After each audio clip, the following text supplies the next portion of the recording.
Welcome everyone to this first Italian episode of the Caravan Tour of Terror, a show that finds us touring the globe through the medium of horrific, chilling and disturbing entertainment. My name's Donald and I'm the driver on this quest. Joining me at my side as always with a road atlas on his lap and a glass of refreshing OJ to quench my thirst is my navigator Ali. Say hello Ali. Buongiorno Ali. Nice. I've been doing. It's going to get a lot harder for me to actually know how to say hello in these different languages, but while I can, I will. Some would argue you've been poor at it up to this point anyway. We're at Camping Santo Stefano in Monopoly, Italy. It's on the coast in the south. Just at the start of the boot heel if you want to get your bearings. Yeah, you with me? I mean, you're with me, literally. You're here. I'm with you, yeah. We're beginning our journey into classic Italian horror cinema with a look at Don't Torture a Duckling by Lucio Fulci. Fulci would go on to direct gory genre classics like Zombie, aka Zombie 2, which is a stone cold classic, as Ali agrees. Don't you, Ali? Shut up, Ali. He also did City of the Living Dead, The Beyond, loads more. But we're here for Don't Torture a Duckling, so Ali, get started. Don't Torture a Duckling tells the story of a small town in the southern coast of Italy that experiences numerous disappearances of small boys. That is kind of the main theme going through this movie. A lot of stuff happens. A lot of stuff happens. But the main... it's very much a kind of mystery, kind of thriller, especially early on. Yeah. These small boys go missing. It starts with three friends who, cause mischief around town, smoke a lot for 10-year-old boys. So much, it's great. I was going to say that as well. As soon as an adult's out of the room, they're like, right, spark up. Immediately. Oh, God, yeah. They're all like chimneys, honestly. And it goes through...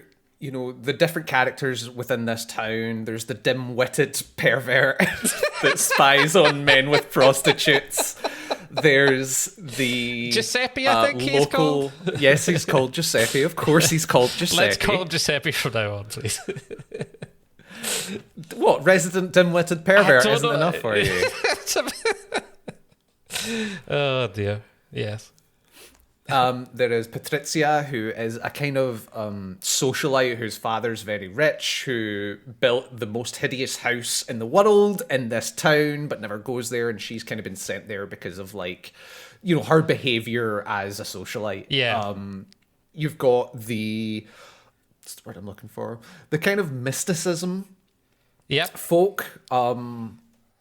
Who you find out are kind of actually quite accepted to a certain point. A lot of people still believe in that kind of folklore, and it's kind of witchcraft. Although they call Francesco a magician, and I mean that's David Blaine, right? That's not Gandalf. He's a magician. He pulls doves out of coats. He's a magic man. Magic man, yeah. And you've got the local seminary where all the boys go to school and is led by Father Haughty, the most chiseled priest. Father Handsome, yeah. We couldn't stop pointing out how he looks like Orlando Bloom without the glasses and Cillian Murphy with the glasses. It's ridiculous how handsome this priest is. And the fact is, everyone in this movie is profusely sweating at all times, except for Father Handsome. It's ridiculous. And he's in all black, wearing closed up neck. Yeah. It's... It looks very warm in Italy. So it is, because we're here.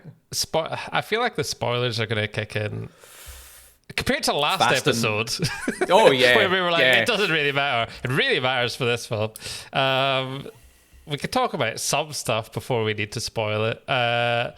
The scene with Patrizia, is that how you pronounce it? Very early on, Patrizia, yeah. That was... What the fuck was that scene? One of the boys is told to go serve her orange juice, and he walks up, and she, as you do, is lying there totally stark bollock naked, and then the kid obviously is like because he's, I don't know what, he's like a 12-year-old kid, 11-year-old kid or something, boy. So he's obviously like, oh, Jesus. And then like she, rather than reacting in a normal way, she decides the best course of action in this scenario is to kind of tease him and lead him on a bit and ask, would you sleep with me? How many women have you slept with? How many girls have you had? Is the line used? It's pretty horrible. It's a deeply uncomfortable scene in the year 2021. No, so that's the interesting thing. Fulci got done for indecent exposure or something, some equivalent to that, and he had to prove that the child and the woman weren't actually in the same room at any point. And if you look at this shot where she's actually being brought the OJ from the back, so you can see the kid and her, it's actually not the kid, it's actually a little person. So they knew, he knew fine well. I mean, I was like, oh Jesus, 1970s. I mean, looked at this a little differently, but at least they had some sense that it was pretty I mean, it's a deeply uncomfortable scene regardless. Yeah, for sure. But yeah, and it seems to be kind of thrown in just to show just how, salacious this woman is. She's very improper to kids, not in that way, but she's weird. She acts weird to kids throughout the movie. It's like if it's a little boy, she might do the weird flirty thing.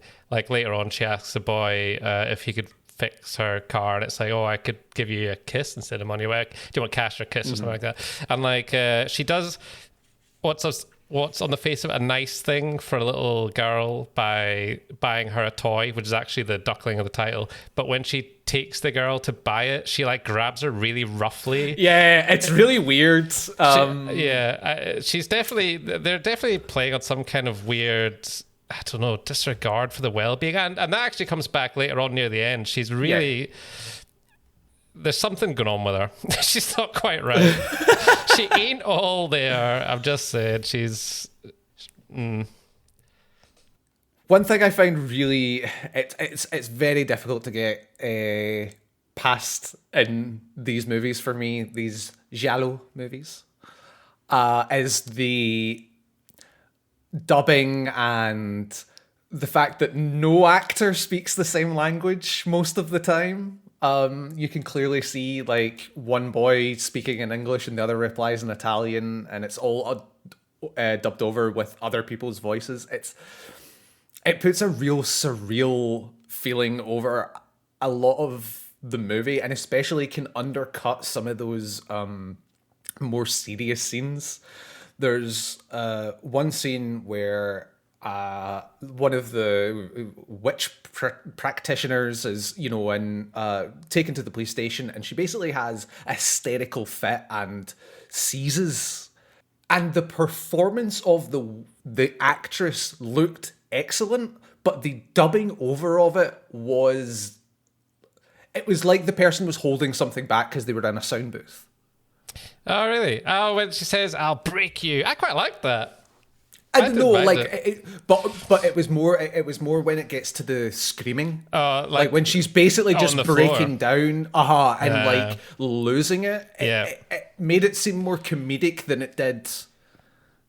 Yeah, like traumatizing. I get you. Yeah, well, you'll be glad to know that none of the main cast are Italian.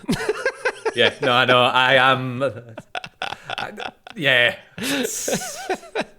and the actress that played Patricia actually played Miss Moneypenny, which is odd. That's weird. Barbara Boucher, and every time I say Barbara Boucher, I'm like Bobby Boucher. You've just dropped the caliber of this podcast even Boucher. Further. Listen, I get where you're coming from. I actually kind of got used to it, to be honest, for the most part. But I also didn't take this movie. We'll get to that. I don't know. This movie was a weird one. This movie was a journey. So, But hey, now we have to get into the spoiler territory. I mean, I don't know if we should like chop up into, hey, we'll spoil up to like half. This movie actually has a first half, second half break, which is nice. It's super weird. Yeah, it comes up with titles, sing Italian, end of first half, start Secondo tempo. Yeah. So maybe we'll spoil the first half and then we'll spoil the second half, because I think even spoiling up to the first half isn't going to actually wreck it. Do you know what I mean? And if you need to know a wee bit more about it, I can't exactly blame you. So yeah, the initial kidnapping happens, and the boy's parents are phoned with a ransom. 6 million lira, which I looked up. It was not easy to look up because it's not a currency anymore, except in Turkey. And it seemed to be about £2,500. All right. So that's like a decent amount of money back then. Like, obviously, that's probably about what, 10 grand, 15 grand these days. You mean you didn't also look at the rate at which? Yeah. Yeah, that scene's actually, so the police are interviewing the parents, and this guy comes in. This swarthy guy. This guy. Yeah. Yeah, and he comes and he says, "That's strange. They asked for that in cash. Wouldn't you say that, isn't that self-evident?" And then the cop's like, "Yeah, that is a bit weird." And they're like, "Who are you?" And he says, "Oh, I just climbed in through the window." And then they say, "You're going to have to leave." And then he starts to leave, and then they go, "No, not through the window."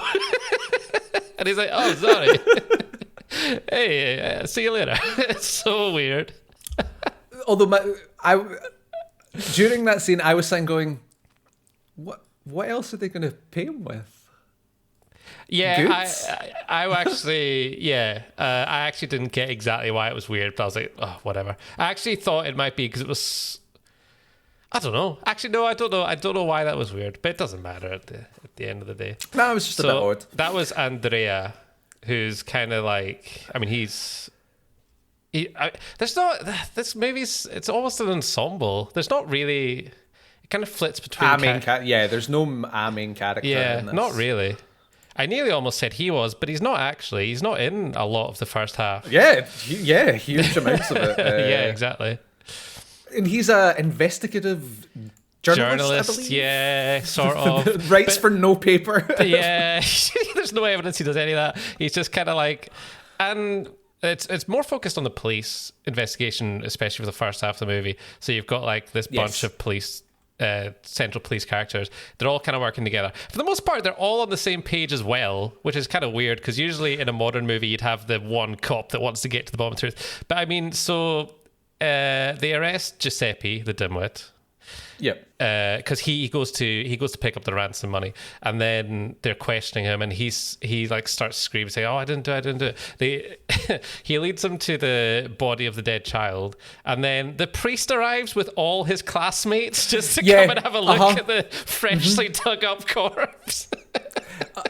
So one thing I did note in this movie is that the police are amazing at solving murders, like finding dead bodies and like, right, we've done it, we've found it, we've got a suspect. They are terrible at crowd control. Yeah, so many points in this movie. Yeah. The whole town is the out. whole town shows up. Yeah, the whole town shows up multiple times. But the interesting thing is Giuseppe starts screaming as he's being led away.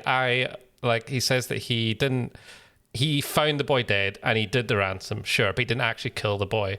And the cops care enough to actually be like, something is a bit fishy about this. And I was like, if this happened nowadays, they'd be like, no way, you're going straight down, sir. We've got more than enough evidence here. That was my thought as well. Go directly to jail. What are you talking about? Immediately he's like, I did nothing. I didn't touch the boy. It wasn't me. And then his story breaks down more and more over like... Okay, I buried him. Yeah, no, but it is. It's like, so they put him on the phone so that the parents can hear the voice, and he says like 2 words, and then he's like, no, don't. Yeah. And then the parents are like, yeah, that was him.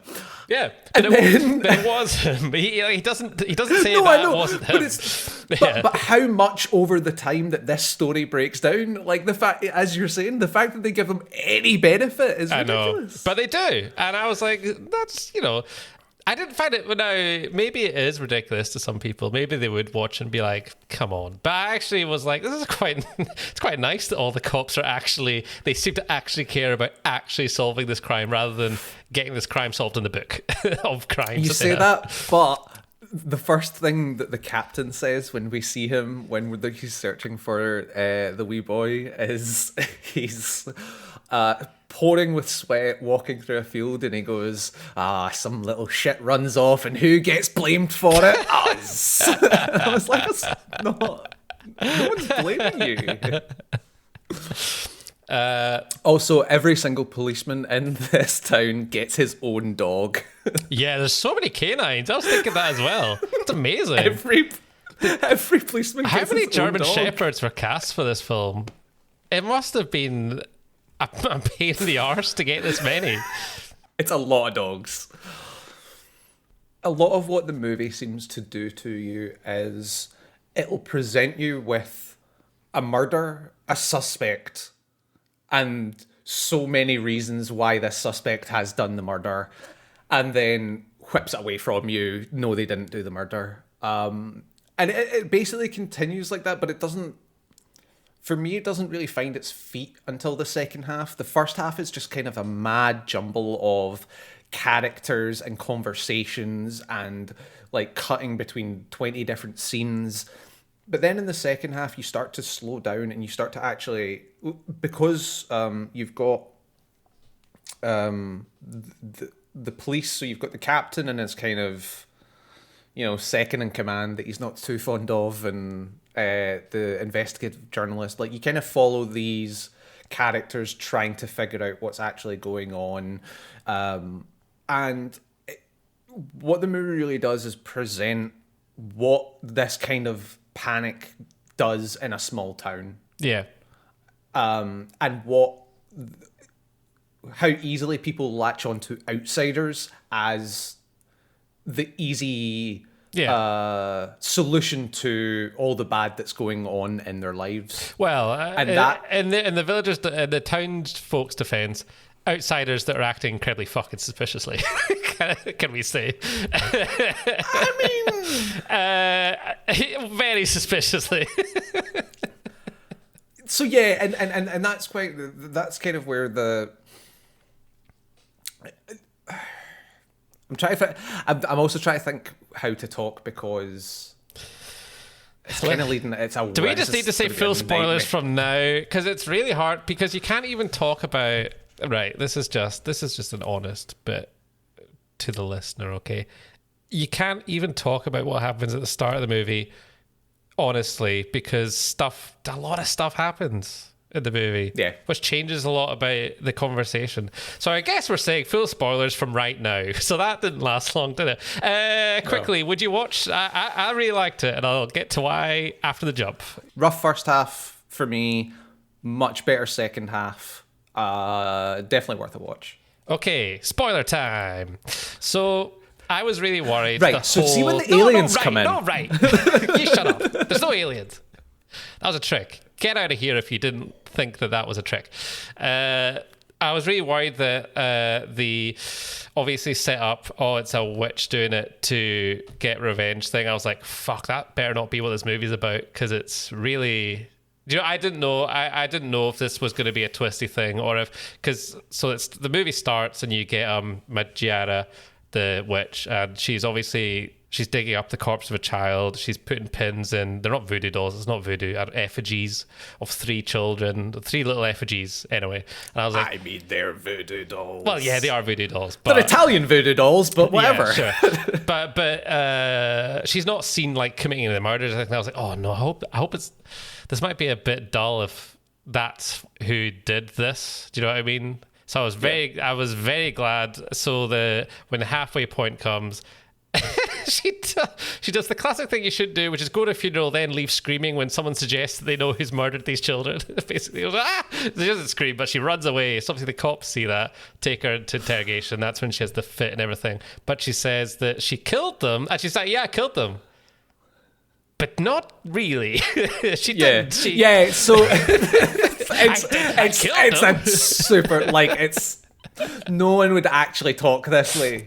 No one would actually talk. Because she goes, I killed them. I was the one that did it. I killed them. And then and then he basically goes, you strangled them? And she goes, wait. They were strangled?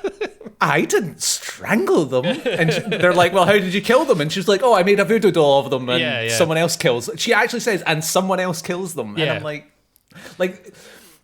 so it's probably my biggest arc with the movie is that it shoves in your face why these people should be the killer, knowing it's going to rip it away from you. And some are more plausible than others. And this one, there are some parts where, they set up her as the killer quite well, and very believable. But come on, I killed them. I didn't strangle them is not like no human would actually do that. I agree with you. I mean, so there's parts of the movie I really liked, which I'll talk about in a bit, and we've not actually talked about them yet. And that's not... So definitely for the first half of this movie, I was like, okay, this is fine. There's a lot of Italian children on screen, and I can't really tell them apart. I can't really tell a lot of the policemen apart either. We're learning a lot about you. There's a lot of characters, one after another. I'm like, okay. One had a checkered shirt. One looked like the kid, the guy who played It in the new It. And then there was the other one. That's how I recognise the three boys apart. You don't know their names though. Like it's Bruno. Don't fucking. McKaylee. He's cheating. I can see he's looking it up. Honestly he's not. looking it up. I can tell he's looking it up. There's no screen over here. Bruno and McKaylee are two of them. I can't remember the third one's name. I think it was super. Another humans don't act like this way. So the first three to die are the three friends. Other boys die from the seminary, but these three are the first to die. See, by the time two of them are dead, the third one should be traumatized. He does not seem to give a shit. Sneak out and go in the rain to meet someone next to a scarecrow in a field. In the middle of the night. Did I say in the middle of the night? It's in the middle of the night. Also, I don't think a lot of Italians count the crucifix as a scarecrow. Sorry. You're right. It's literally a crucifix. I did think it was a scarecrow first time, and then, yes, I did then realise it was a crucifix. And then I may have forgot. Sorry, everyone. I'm not equating Christ with a scarecrow. Well, we'll hear about that. You put him in your field and he scares away your sins. Let's move swiftly on. The emails are flooding in. But yeah, McKaylee does not seem at all upset that his two best friends have been brutally murdered. I mean, at that point, I was like, is he meeting Patricia for some weird sex or something? Because it's like... Which is what the movie kind of... It's actually... I don't think it totally... insinuates. Yeah, I don't think it totally, bashes you over the head with it, but it's just because I was just thinking, why would a kid sneak out in the middle of the night to go meet someone? Who's he meeting? His friends are dead. So, yeah, that's the start of Patricia... And I was like, all right, it might be her then. And then a lot more. Oh, God. She totally implicates herself so much as well with her weird, so she goes for a drive and go lies out about driving it. for 3 hours. Yeah, and then they're like, And then they realize that she... And did you stop? I don't remember. It was last night. No, I didn't stop. It's like, God. Yeah, and it's like you drove 300 kilometers in 3 hours and didn't stop for gas once. Your gas tank holds 80 liters. And she says, I have 2 gas tanks. And they go, even still. It's ridiculous. And the reason why she was doing all that is because she was absolutely desperate for marijuana. I mean, it's just a...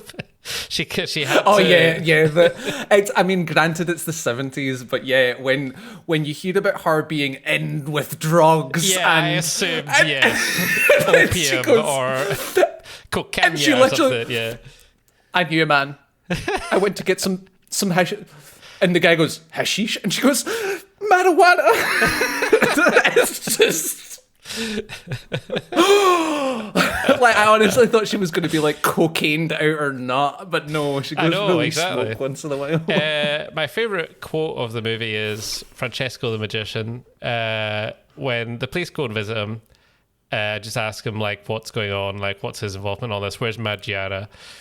And at the end he goes, all right, well, excuse me, I've got to take a crap. And he just draws a curtain. That's great. Oh, that's great.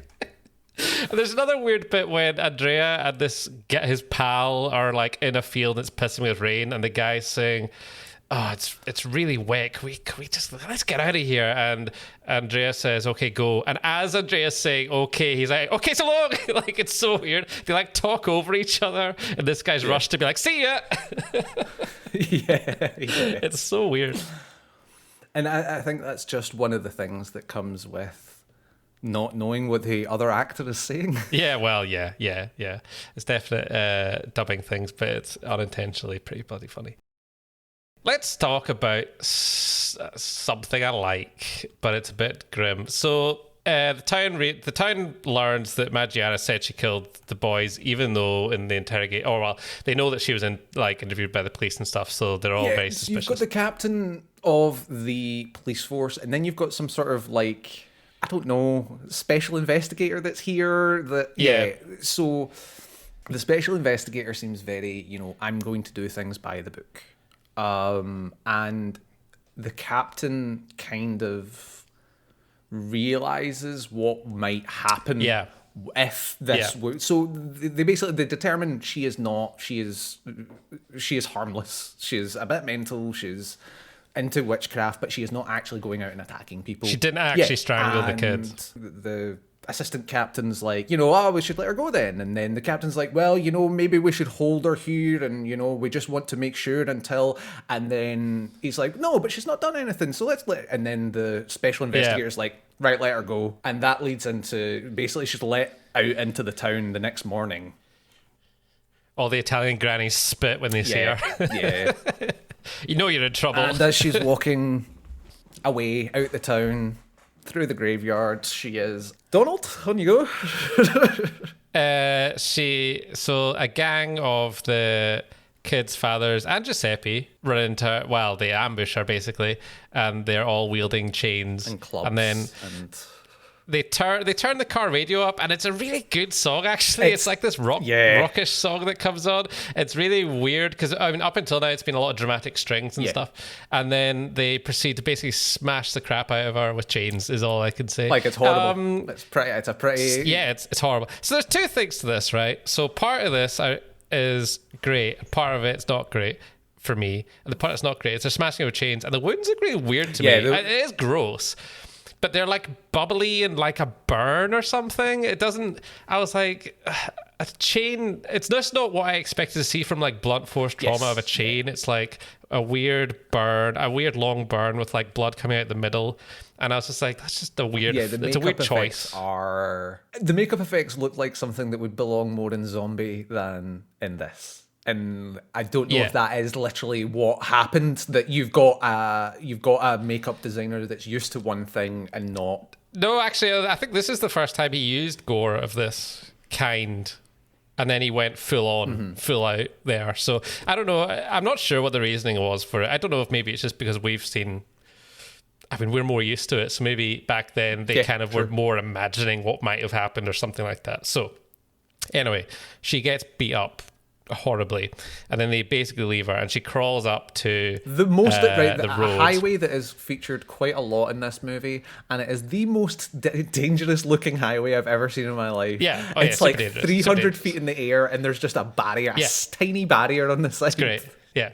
Yeah. But it's so she crawls it's to a reverse this highway. Shot of her.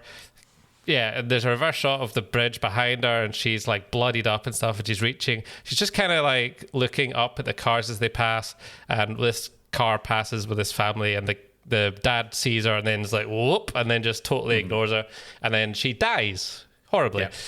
I thought that was really good though, because I mean, there's a whole theme in the film about kind of like the small town mindset and stuff, and they're stuck in the past. They literally have a witch and a wizard. And then like, and this highways encroaching on their small town life, and the cars that are passing is literally like the modern day, like forgetting about the stuff in the past and moving on with it by them. Like, I thought it was really good imagery after the really kind of cruddy effects that are subjected to. So that's when I started actually really liking this film, was that moment. I thought it was really good, and it was really well shot. Definitely. That highway's crazy. It's huge. Horrible. It's absolutely horrible.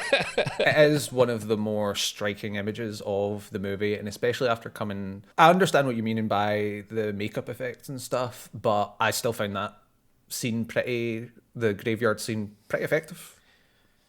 Yeah, I mean... Yeah, it undercuts. I wouldn't go as far as say that. Yeah, I think it was really that moment that really really rescued it, elevated it. Yeah, definitely. And there's also, I mean, I should say also, you see two cars. They've both got families in them. Yeah. And the first family is a dad seeing her and ignoring her, and the second family is this little girl who may see or may not. And it's just like a striking. So her child was a product of, I mean, it sounds like a product of rape. So she was possessed, and Francesco exorcised her, and in the course of exorcising her, he got her pregnant and then convinced her that it was the child of Satan. So they dispose of the child, basically. And they find the child later on. She says that it was the child of the devil, couldn't let it live and all that. But I mean, at the start of the movie, the reason that she got annoyed with the boys is they were like playing near his grave, and she was worried that something's going to happen. So she's like, basically don't fucking go near that grave. So she obviously at some level did love her child. So it's a bit heartbreaking that she basically looks up and she sees all these normal families driving past, both ignoring her, and also she gets to see kids, like they're all going on holiday. Yeah, they're all going to have a great like day time, trippers going to the beach kind of thing. They just managed to do a lot with what was about, I don't know, 20 seconds. It was really good. And so after that scene, they find the body, and just to put the nail on the head, the captain turns to his assistant and says, will you learn to keep your mouth shut now? And I like that because the captain at the start seems very ambivalent about the whole thing. But the more you're presented with him, the more you see that he is very in tune with this town and understands the issues that might be going on, and knows that they're kind of volatile. You can't apply like modern police work to old town people. In the second half as well, that I started really sympathizing with Francesca. Patrizia, yeah, that's her. Because she's just so sick of this absolute bullshit town. And she says it, she's like, she gets interrogated again. And she's basically like, what the fuck else am I meant to do? Like, there's nothing to do here and I hate it. So of course I go driving all the time. I drive thinking, none of them like her. Yeah, basically because she's an outsider. They don't trust her. And they won't talk to her. I mean, nothing to do with the fact she's kind of weirdly seducing all their children. Super weird. But we have the throughout the second half of the movie, there becomes a focus on one of the children, and it is a girl who is deaf mute. Deaf and dumb. Deaf and dumb. That's what they say. That's not. They say more, much, but let's worse. So this deaf mute girl is kind of the focus. She gets brought up in pointed out in one of the funerals, and it's a weird way they say it. It's like, oh, it's the mother. It's because it's the mother of the priest, so it's the priest's sister. It's a weird way of putting it. They never actually say priest's sister. Maybe that's a weird priest thing. I don't know. She becomes kind of the focus, and what the investigative journalist goes to Patrizia and says... Andrea. And basically those two try and solve the murder themselves. He's found evidence of her being near the crime, but... At the crime scene, he finds her golden lighter and just puts it in his pocket and goes to talk to her. I was like, that may be a bit beyond what you should be doing in this kind of context. And then she basically describes through flashback that we see like her being interviewed and giving all this stuff about, I was getting the marijuana and all that. So he believes she's innocent enough that he's going to solve this crime to find the real perp, is really how it seems to be framed. And what they eventually come to is that near a lot of the crime scenes, there has been dolls that are, or dolls' heads, and that... Yeah, there's a picture of Donald Duck's head in the paper. And they realise that, you know, the girl, can't remember her name, the girl has... Melvina? Been walking around with headless dolls quite a few times, and that they basically they come to the conclusion that she's been mimicking the strangling and popping the heads off. So they need to talk to her.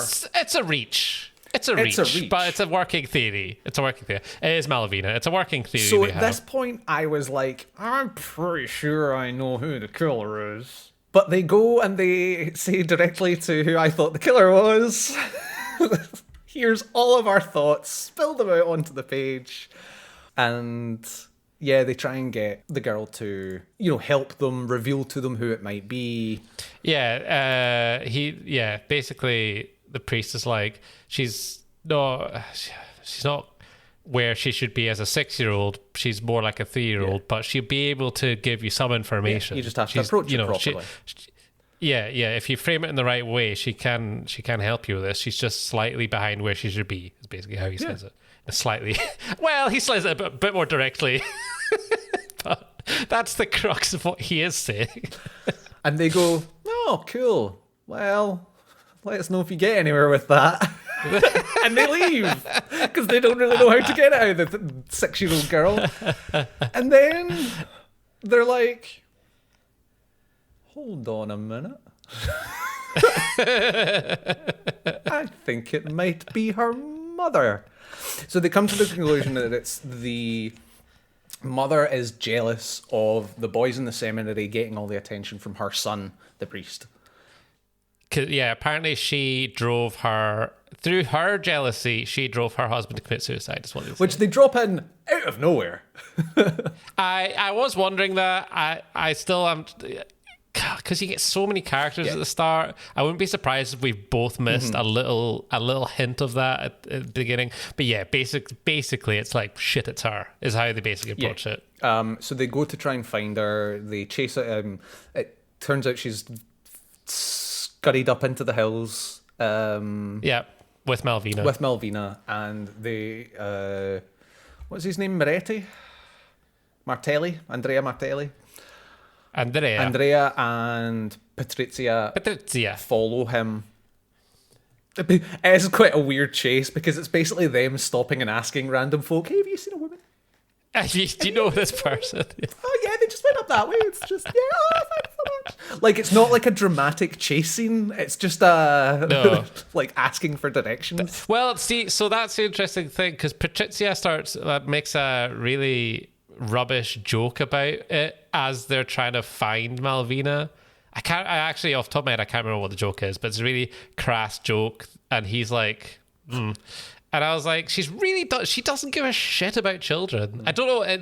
They keep hammering that point home from the very beginning of this movie to the end. She has a strange relationship with children. She doesn't care about their well-being. She likes teasing them with her own sexuality, which is illegal. Yeah, I'm sure when I was making notes of this movie and I was like, I wrote down weird nude woman, and then about 2 seconds later I was like, okay, weird was not far enough.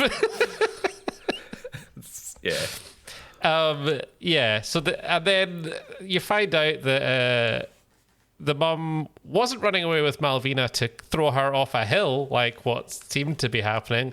She was trying to save Malvina from the priest, Don Alberto. And then you get Father Handsome. You get a slightly cheesy voiceover. So all the motivations from this point come through basically inner thoughts of... Yeah, you need to get... So it's focused on his face. You get a voiceover. And he basically... So the idea is that he wants to kill children because children are pure, and when they grow up, there is sin. That is how much we get at the moment. Yeah, well, yeah, he's gonna give her to heaven, Yeah. basically, like the others. Yeah. And she's like kissing him on the cheek and stuff, and then he goes to basically throw her off the hill. Cue fight scene. Yeah. Pretty crap fight scene, you know. Pretty. I'm not gonna These lie. punches aren't exactly. they're not They're exactly not great. wishing right past them. The punches are not great, but I will say that the way the fight ends is actually quite ingenious. I really like, as a realistic thing that might happen, and I was like, yeah. So it's basically the priest gets Andrea onto the side of the cliff, and he goes to stamp on his hands. And when he goes to stamp on his hands, Andrea puts his hand up and catches his foot to throw him off balance. And I was like, that would actually work. Right. Now, cue my favourite scene in the movie. I watched this scene 4 times. This is the best scene in the movie. This makes this whole thing worth it. So as soon as Don Alberto takes to the air, it's no longer an actor. It's no longer. Oh yeah, number one, it's the worst dummy you've seen in your life, right? But park that, okay? Because it doesn't matter to me. You get this really pleasant, easy, like I don't know what exactly the genre of like music kind of is, but it's not like easy listening. Yeah, not that kind not of, dramatic. uh-huh. Yeah, it's not dramatic. It's like kind of floaty music as he's falling off the hill, and then. You start getting a montage which explains how what his motivations his actual and how motivations for. Yeah. So his motivations were he views sex as sin basically, and these kids, he loved these kids so much, and he could see that they were as they were hitting puberty, they started becoming sexually aware, and he believed in his heart that they were going to go to hell because of this. So he had to kill them now while they were pure to save them from hell and lead them to heaven, and he wasn't doing it. He didn't. So there are a couple of moments throughout the movie where it is hinted that he has these kind of ideals. There is literally a point where he's talking to Andrea, and he says, "Liberalism is sin." Basically, it's basically summing up the entire conversation. He goes, "Liberalism is sin." Now, when he was going to kill Malvina, okay, she wasn't sexually aware or anywhere near that, but in that voiceover he was kind of saying to himself, he said to himself, I'm not doing this for me, I'm doing this for her own good, which is definitely fucking bollocks. He did, like, so as much as the movie definitely portrays that he genuinely believes, like he's crying after he killed the kids and stuff, it's some weird twisted religious love he's applying to them. He definitely, on another hand, is lying to himself if he thinks that he wasn't trying to kill Malvina for any other reason but thing that she's a witness to them. Yeah, exactly. So he's full of shit, totally full of shit. And then, so you get a montage where he's killing the kid, he's crying, and it's explaining all this. And this is intercut with the dummy's head is going head. It's the Homer Simpson falling down the cliff scene. It's the Homer Simpson falling down the cliff scene.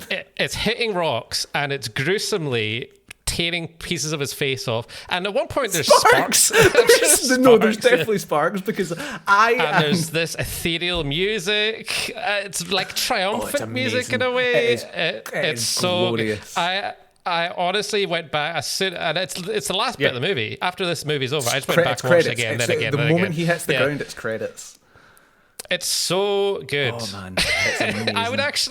I think it would be funny to just show it to people with no context and see what the hell it's bizarre and brilliant. It really is. No, it's a fantastic scene. I mean, this film is the critique of Catholicism in Italy in 1971. I mean, I'm pretty sure I read that this movie didn't get any kind of release anywhere because of it. It's pretty fucking brave. I mean, the whole comment is the backwards attitude. What this movie pushes forward is that small-minded, small towns have tendencies to lash out at the unknown, at the outside, and that a lot of this comes from the Catholic Church. That it is entrenched in this old way of thinking. Well, I see. So there's that. I actually thought it was more the repression of sexuality that the Catholic Church places No, I mean, not only on priests, although obviously on But priests, on their but entire congregation. on the general Yeah. populace. I mean, although there's the thing, obviously, there's the propagation to the Catholic Church. So I think it maybe is more on priests, the ramifications of that and the damage that does. Fucking hell. I mean, It's yeah, quite- 19, Didn't expect that from this film. 1972 talking about sexuality in the Catholic Church is huge. It really is. In Italy. Yeah, in Italy. It's so, I mean, the first half of this movie is basically nothing compared to the second half. Like all the good stuff comes out of the second half.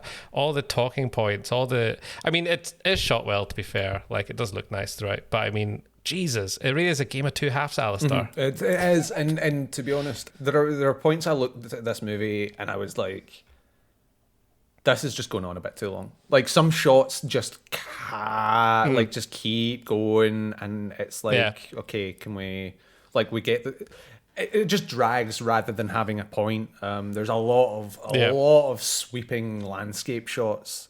You know, by no means is this Hey, it's nice landscape. it's gorgeous. And it's not. But if it doesn't tickle your noodle, that's fine. it's not. And the thing is, it's not a particularly long movie. It's just over 90 minutes. It does. Yeah, it does. It feels feel a longer bit like, than its running time. Right, let's end. Yeah, I was going to say because there's end literally spoilers. there's nothing else we it's a can fucking nightmare. We've reviewed it Yeah. because you have to talk Yeah. about the things that happen when. Anyway, we'll try our best. So yeah, it's a bit overlong, and it didn't grab me in the first half at all compared to how it grabbed me in the second half. Which is, I mean, okay, it was building up. Okay, so I still think it was really excellent though. I've not watched a movie like that in a while, where I was still thinking about it. I also enjoyed it. Like honestly, through the first half, I didn't think I was. Yeah, I was the same, and I was also worried that I wasn't going to understand it because the amount of characters it throws at you. It's so hard to keep track at the start, but it really settles into a nice pace. And once it pares it all down. It pares it down to a few characters, which it needed to do from the start. To be honest, it just throws too much at you from the start. It's again pushing our kind of what is horror, but. Yeah, I was going to get onto that. But I don't think that's necessarily a bad thing. It's a great it's a great kind of mystery. As I said at the start, it's a mystery thriller. And there is certain horror to that. There horror. Yeah. Again, horror's so nebulous these days that you can't just pin it to one thing. It's definitely a hybrid. Yeah. So, what is giallo, right? So, because this will kind of educate us thinking a little bit. So giallo means yellow. It's just the Italian word for yellow. And it was a style of filmmaking that gained prominence in Italy in the 60s and 70s. So this is right in its total heyday, basically. After the 70s, it was still around for a bit, but nothing like the 60s and 70s. And the name yellow is because they republished horror and mystery books in Italy with these lurid yellow covers. That was how you knew it was a giallo book, because it was a yellow book. But the books were translations of English language writers like Edgar Allan Poe and Agatha Christie. So the movies would usually blend horror and whodunit together. That's exactly what this film is, basically. It's a weird mishmash of Agatha Christie and Edgar Allan Poe together. It's a really good way to put it. There's obviously, there's loads of other giallo movies. I think that a lot of them do follow that kind of same formula. I think this one is, they do have moments of gory violence and loads of blood, but also they've always got to have this mystery thing. Yeah. So it's a horror. It's not a scary horror now. No. I was never. The violence definitely tips it over the point of. I think my meter is always, would my mum watch this? Not would she like it? Would she sit and watch it? She fucking wouldn't watch this. And I actually probably prefer. I've watched a few giallo movies, often against my will. And I probably prefer the ones more to this side of the scale. I find my thoughts on Zombie. Or Zombie 2, depending on It's a masterpiece. Sure. I prefer the ones that have more of a thread through them. I fucking dare you. Uh-huh. I'll fucking dare, mate.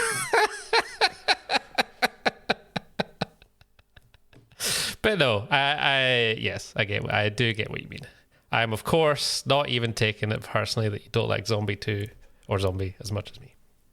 To be fair, I was very drunk the last time I watched that movie. You should thank your lucky stars, because I mean, I chose this one for a reason. I could have chosen one. I could have chosen a zombie I like. You know, he did others like that, but I was like, I'm going to throw Ali a bone, and I ended up throwing myself one too. Depending on what scene, we might have to stop this podcast. Did you find any reviews of this film? A couple.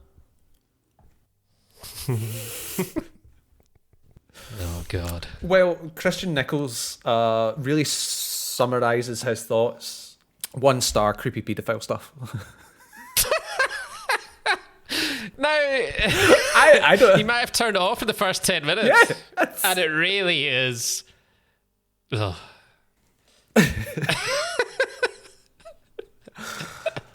Mary Morrissey says, titillating nude women with boy scene. Hot Padre. Nothing else going on here. Oh dear. There is a lot more going on here than titillating nude women with boy scene and Hot Padre. No. I don't think that should be particularly titillating. Yeah. I think it should be worrying first. No, I felt... God, she's a gorgeous woman. I felt deeply uncomfortable during that scene. Yeah. I think if you're if you're a good person, then you should be more worried about what's happening than going, wow, that's a nude woman, all right. Woo! And then Luke says, 2 stars, boring. For some reason, I can't play this in my DVD player. So, wait. Oh, he played it in his computer. That's what he did. And that obviously set him up to be annoyed with it. It started off slow. He was annoyed with it. I sympathize. I could see why. I can play it on someone else's, though. So I don't mean to leave a misleading review on it for that. It isn't the movie's fault. But I felt I would mention it. As for the movie, it was very boring. Not enough murders. There aren't enough murders in this movie, by the way. Yeah. I can think of at least 7. Yeah. Oh, God. What's the average of that? It's only a 100-minute movie or something. Jesus. Funnily enough, the other side of that scale was all human beings that can... Masterpiece. Yeah, it was either, no, this movie's very good, I enjoyed it, or people just going way too deep in the analysis part, which I'm like, why would you be doing this on Amazon? Well, look, if you need to be heard... I mean, I read one line that said, as an anti-theist myself... Oh dear! Tell them to also start a podcast. That's what we decided to do. So, Donald, what other movies? If you liked, you did. I liked it. What other? Zombie 2. Right? No. Zombie 2. No. Zombie 2. If you haven't seen Zombie 2, go watch Zombie 2 and watch it before this. This is shit compared to Zombie 2. I'm going to put the disclaimer there, but that is horseshit. Okay, that is untrue. But Zombie 2 is great. Yeah, go watch Zombie 2. I feel they're very different movies. Yeah. Alright, oh, sorry. Uh-huh. Name a movie that's like this movie. And then we'll stick it in, and that'll be the other film. Prisoners. I mean, to be fair, Prisoners is what I thought. So yeah, go fuck yourself. I nailed it. No, it's not an Italian giallo movie, but... It's not an Italian giallo movie. I was actually thinking about Prisoners the other day. Not really to any this. For some reason now, because obviously through doing this show, what is horror is obviously a bit woolier than maybe it was when we started doing it. And this is an example of this. And I was like, thinking back to Prisoners, and I was like, that's basically a horror movie. I mean, that really is a horror movie. I told my sister to watch that because I loved it. She was like, that is way too much for me. And when I told her to watch it, I just remembered how good I thought it was, and then I watched it after she'd said that to me, and I was like, oh dear, I really should have known my audience here. She likes Aquaman. Don't tell her to watch Prisoners. What are you doing, man? Yeah, it's so yeah. Like Prisoners is definitely like you want to talk about movies that push boundaries. That movie is a deeply uncomfortable watch through most of it, and for the best reasons, because it's so well acted, shot, written. Like I adore that movie. It is a good movie. Yeah, so if you... All right, I mean, say Zombie 2 first. Watch Zombie 2 and then go watch... After Zombie 2, you're like, oh God, I really want to watch another movie and it has to be at least 2.5 hours long. Prisoners. 2.5 hours long and depressing. Prisoners. If you want fun, Zombie 2. Yeah, yes. Yeah, that's fair. So obviously we're staying in Italy because we can't exactly come to Italy, watch a film by Lucio Fulci and not watch a film by Dario Argento. Yeah. It just seems wrong. Yeah. What we're going to watch, I'm slightly swithering on. Is swithering a Scottish word? It is. I'm to-ing and fro-ing on. Is that English enough? Can you just stick with swithering? People will get it from context.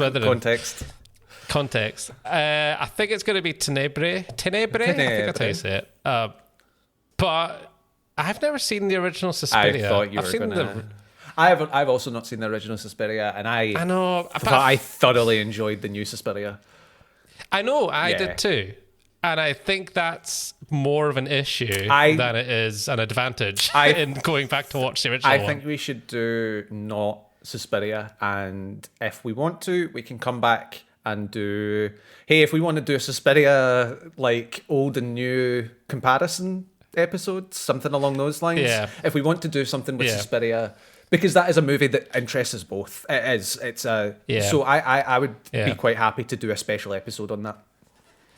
Okay. I think, okay, that's fine. My original plan was I was going to say, I think it's going to be Tenebrae.